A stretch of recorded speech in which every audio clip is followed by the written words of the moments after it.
नमस्कार मित्रांनो, झटपट मराठी सिरियल या चॅनलमध्ये तुमचे अगदी मनपूर्वक स्वागत करते.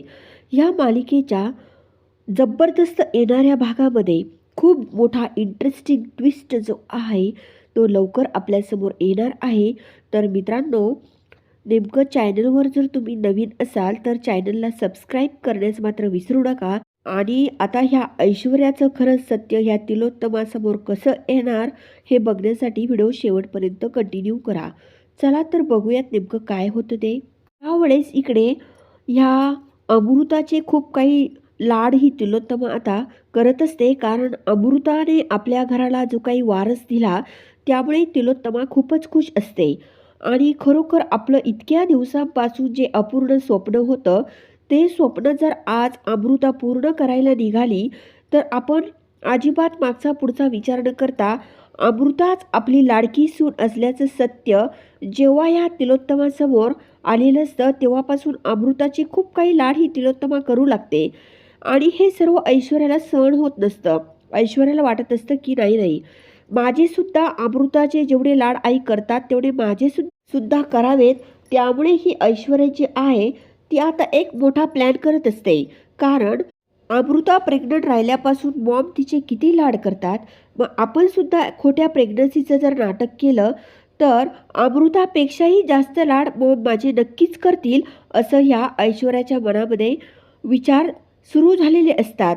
आणि खरोखर अमृताची जी काही जागा आहे ती आपल्याला सुद्धा नक्कीच मिळू शकते असं पण ही ऐश्वर्या आपल्या मनाशी ठरवत असते आणि अगदी त्यानुसार प्लॅन करत असते. त्यावेळेस इकडे आता ही सावली या किरणच्या बाबांचा जो काही मृत्यू झालेला असतो तेव्हा सावली ही या किरणच्या बाबांचा जो काही मृत्यू झालेला असतो त्यामुळे ती टेन्शनमध्ये असते.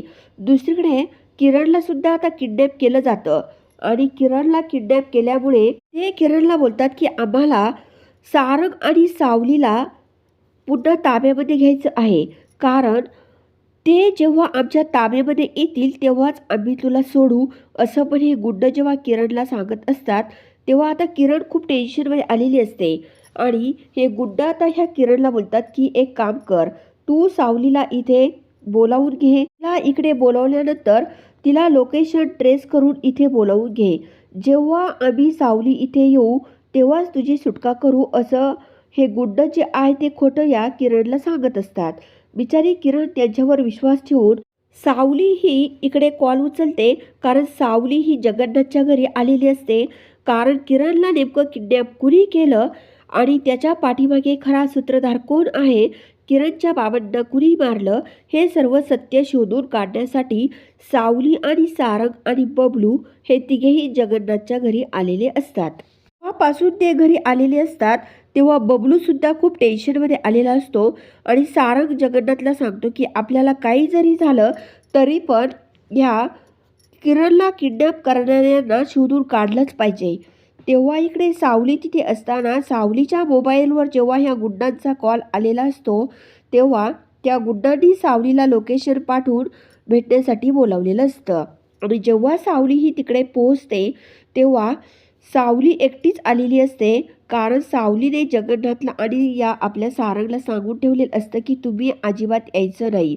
शेवटी माझं जे काही होईल ते होईल, परंतु किरणचा जीव जो आहे तो माझ्यासाठी खूप महत्त्वाचा आहे, असं म्हणत सावली इकडे त्या लोकेशनच्या ठिकाणी पोहोचलेली असते. सावली जेव्हा त्या लोकेशनवरती निघालेली असते तेव्हा जगन्नाथने सावलीला विठुरायाच्या पाया पडण्यासाठी दर्शन घेण्यासाठी सांगितलेलं असतं. आणि सावली जी आहे ती जेव्हा विठुरायासमोर दर्शन घेण्यासाठी जाते तेव्हा सावलीच्या मोबाईलमध्ये जे काही लोकेशन पाठवलेलं असतं ते लोकेशन या जगन्नाथने आपल्या मोबाईलला सेंड करून दिलेलं असतं. त्यामुळे इकडे जगन्नाथकडे ऑलरेडी ते लोकेशन असतं. त्यामुळे आता या जगन्नाथला आणि सारंगला सावलीच्या पाठीमागे जाणं सोपं असतं. दुसरीकडे सावली जेव्हा या किरणच्या लोकेशनवरती आलेली असते तेव्हा ते गुड्ड जे आहे ते सावलीला बांधून टाकत असतात आणि बोलतात की आता तू सारंगला इथे आणायचंय. तेव्हा बिचारी सावली खूप घाबरलेली असते. ती बोलते की तुमचं नेमकं काय सुरू आहे, परंतु आता कुणी काय ऐकायला तयार नसतं. त्यांनाही ते सावलीला सारंगला सुद्धा घेऊन यायचं असतं, परंतु सावली जेव्हा आता हे सर्व ऐकून खूप टेन्शनमध्ये आलेली असते तेव्हा इकडे बबलू, सारंग आणि जगन्नाथ हे तिघे इकडे या सावलीच्या लोकेशनवरती पोहोचलेले असतात आणि तेव्हा मात्र ते अगदी मोठमोठे दगडं जे आहे ते ह्या सावलीला ज्या रूममध्ये किडनॅप केलेलं असतं त्या रूमच्या तिथे फेकत असतात आणि तेव्हा या गुंडांना सुगावा लागतो की नक्कीच कुणीतरी आलंय म्हणून. आणि जेव्हा हे सर्वजण तिथे येतात तेव्हा मात्र सावली आणि ही किरण ज्या आहेत त्या खूप टेन्शनमध्ये आलेल्या असतात आणि त्या विचार करू लागतात की आता काय करावं, कारण दोघींचे हातपाय जे आहे ते बांधून टाकलेले असतात. दोघींची सुटका होणं खूप अवघड असतं, कारण अजून सारंग, बबलू आणि इकडे जगन्नाथ हे तिघे अजून सावलीच्या लोकेशनच्या ठिकाणी आलेले असतात, परंतु ते रूममध्ये मात्र आलेले नसतात. दुसरीकडे आता ह्या ऐश्वर्याचं एक वेगळंच नाटक सुरू असतं की आपण जर खोट्या प्रेग्नन्सीचं नाटक केलं तर नक्कीच मॉम ज्या आहेत ते आपल्याला खूप काही प्रेम जे आहे ते देतील आणि अमृताचा लाड कसा कमी होईल यासाठी ह्या ऐश्वर्याने हे पाऊल उचललेलं असतं. परंतु जेव्हा सर्व सत्य ह्या ऐश्वर्याचं ह्या आपल्या तिलोत्तमासमोर येणार असतं तेव्हा मात्र इथे खूप मोठ्या सत्याचा उलगडा होणार असतो. कारण मित्रांनो, किती जरी ही ऐश्वर्या कट कारस्थानी असली तरी पण जे काही सत्य आहे ते कधी ना कधी समोर येतच असतं. ह्या अगोदरसुद्धा ही ऐश्वर्या खूप काही खेळी खेळलेली असते. कंपनीमध्ये खूप काही गोलमाल ही ऐश्वर्या करत असते आणि सर्व सत्य जे आहे ऐश्वर्याचं खरं रूप जे आहे ते तिलोत्तमासमोर आलेलं असतं. परंतु आता तिलोत्तमाला ह्या ऐश्वर्याचा खूप राग येत असतो.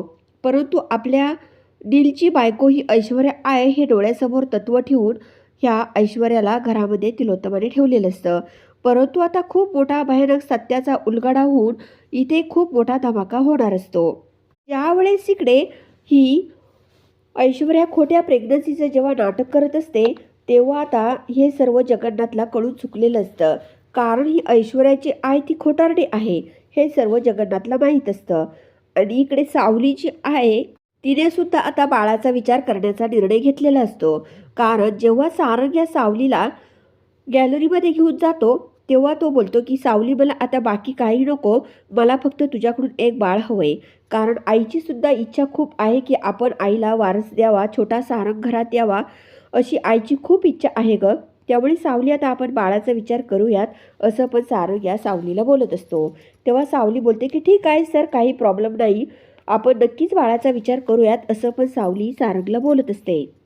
आणि खरोखर मित्रांनो, आता त्यांनी सुद्धा बाळाचा निर्णय घेतलेला असतो. त्यामुळे आता सावली आणि सारंग हे दोघे जे बाळाचा विचार करणार असतात त्यामुळे सावली आताच ही प्रेग्नंट झालेली असते. आणि इकडे ही ऐश्वर्याची आहे तिचं खरं रूप जे आहे, खोटारडं रूप जे आहे ते सर्व सत्य समोर येणार असतं. कारण ऑलरेडी ही ऐश्वर्या जी आहे ती कधीच आई बनणार नसते हे जगन्नाथला माहीत असतं. त्यामुळे किती जरी ऐश्वर्याने खोटे प्रेग्नन्सीचे नाटक जरी केलेले असले तरी पण तिचं सत्य जे आहे ते लवकरच जगन्नाथ आता ह्या तिलोत्तमासमोर आणून पुराव्याशाही सर्व काही सिद्ध करून दाखवणार असतो. जेव्हा आता ही ऐश्वर्या ही प्रेग्नंट असते तेव्हा सर्व सत्य जे आहे ते जगन्नाथला समजतं आणि जगन्नाथ लगेच ह्या आपल्या सावलीच्या घरी येतो. आणि सावलीच्या घरी आल्यानंतर जगन्नाथ स्वतः या ऐश्वर्याला समोर घेऊन तिनं जे काही खोटं पोट जे काही लावलेलं असतं त्याचा पर्दाफाश इथे झालेला असतो. तर मित्रांनो, आता नेमकं पुढे होणार तरी काय हे बघणंसुद्धा खूप इंटरेस्टिंग असणार आहे. आणि खोटं पोट लावून हिंडणाऱ्या ह्या ऐश्वर्याची तिलोत्तमा घरातून बाहेर हक्कलपट्टी कसं करणार हे सुद्धा बघायला खूप मस्त असणार आहे. तर या मालिकेचे डेली अपडेट मिळवण्यासाठी आपल्या चॅनलला जरूर सबस्क्राईब करा, लाईक करा आणि व्हिडिओ बघितल्यामुळे अगदी मनापासून धन्यवाद.